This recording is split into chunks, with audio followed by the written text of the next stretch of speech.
Salve, salve, assinantes da plataforma do Terra Negra. Dando sequência às nossas aulas de Geologia Tectônica de Placas, hoje é dia disso aqui, ó, vulcanismo. Bem, quando a gente fala de vulcanismo, você não pode esquecer que a atividade vulcânica, o vulcanismo em si, é quando o magma sai da astenosfera e chega até a superfície e resfria. Tanto é que eu coloquei a definição aqui, ó. Vulcanismo, o resfriamento do magma na superfície da litosfera. Na nossa aula de rochas, nós já trabalhamos com isso.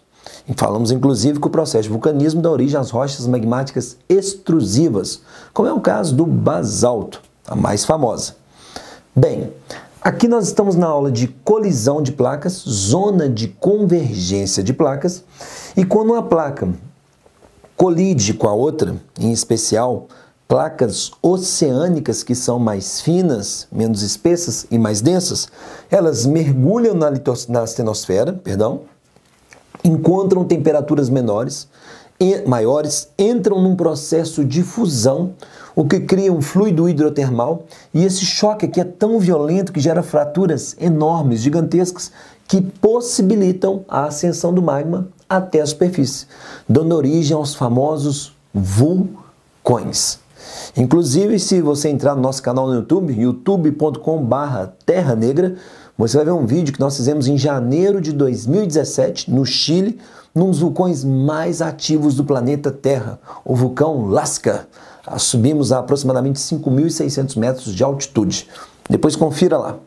Bem, a grande diferença para um vulcão em erupção e um terremoto está aqui, na previsibilidade. Os vulcões, eles são passíveis de monitoramento. O profissional que monitora o vulcão é o que nós chamamos de vulcanólogo. O terremoto, a mortandade é grande porque ele é muito rápido, mas o vulcão ele não explode de uma vez assim, imediata. O vulcão dá sinais da erupção. São 3 sinais.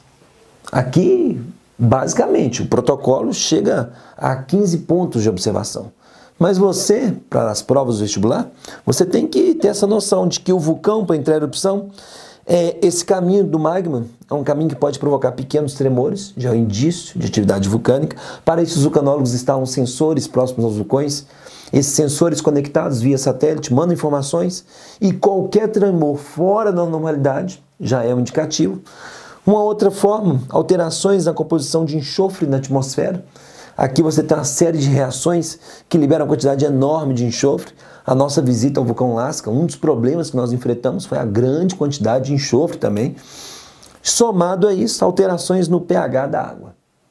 Geralmente, quando o vulcão está prestes a entrar em erupção, os vulcanólogos conseguem antecipar essa situação com até semanas de antecedência.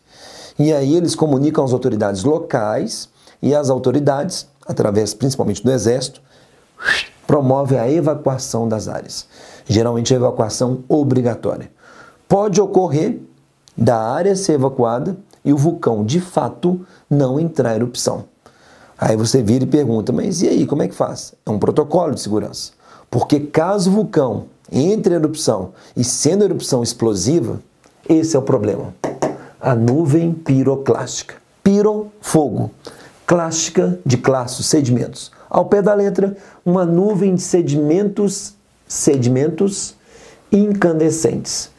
Aqui você tem fragmentos do tamanho de um Fusca voando a 300 km por hora, a mais ou menos 250 graus Celsius. Se pegar, já era. E esses fluxos piroclásticos, que quando atingem vilarejos, comunidades, ou até mesmo cidades, podem causar seríssimos problemas. Ainda bem que nós temos esse profissional chamado vulcanólogo que faz monitoramento dos vulcões. Bem, aqui eu citei uma área de ocorrência de vulcão, que são as áreas de colisão de placas. Os vulcões podem ocorrer também em áreas de separação de placas e tanto faz a separação interplacas, como ocorre no Oceano Atlântico, depois iremos estudar, como a separação dentro da placa, como ocorre na África, no Rift Valley africano, onde nós temos o famoso Kilimanjaro. Assim como também atividades vulcânicas são encontradas no meio de placas, como é o caso do arquipélago do Havaí, num fenômeno conhecido como hot spot, o ponto quente.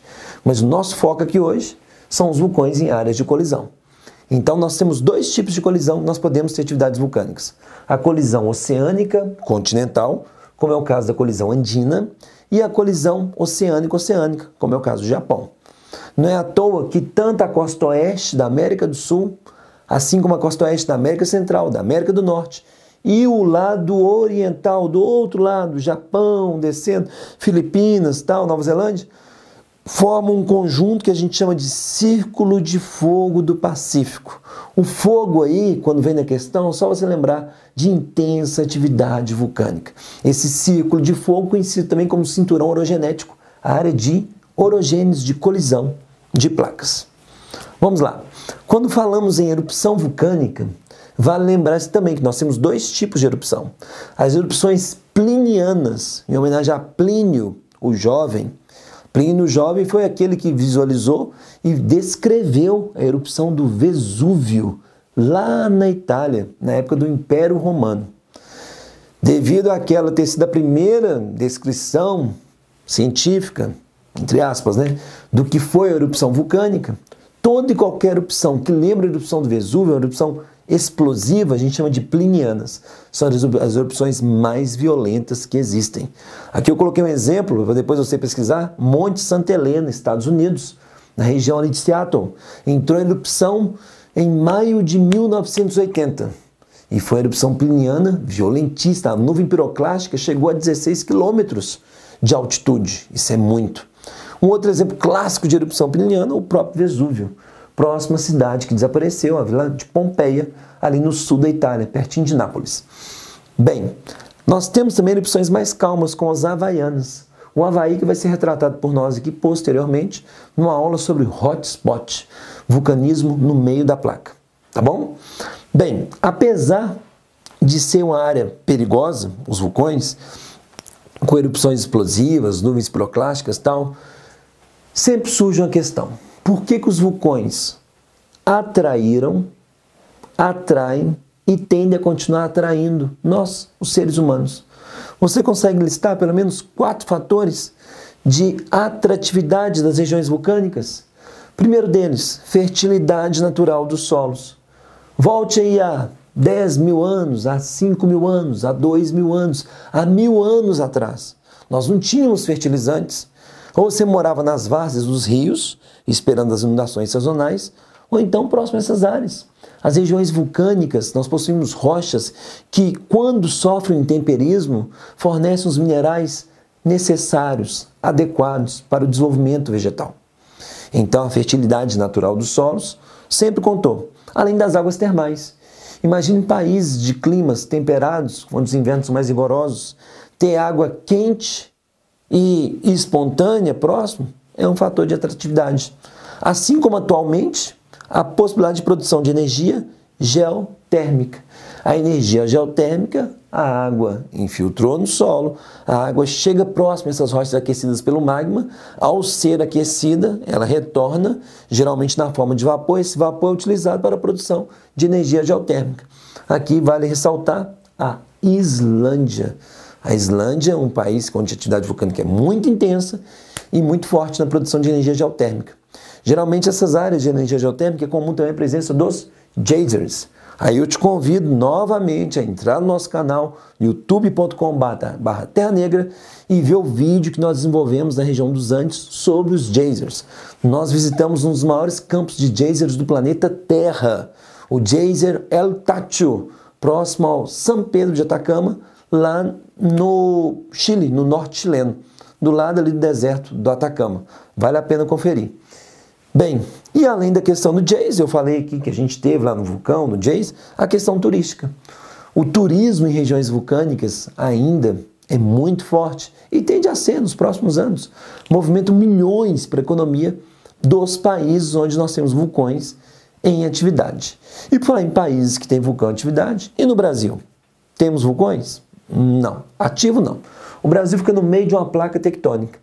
O que nós temos no Brasil são antigas câmaras magmáticas que ainda emanam a certa temperatura e conseguem aquecer a água próxima à superfície. O famoso aquecimento hidrotermal, muito comum em Minas Gerais, nas estâncias hidrotermais, em Goiás, região de Caldas Novas, as águas quentes, que também funcionam com atrativos turísticos.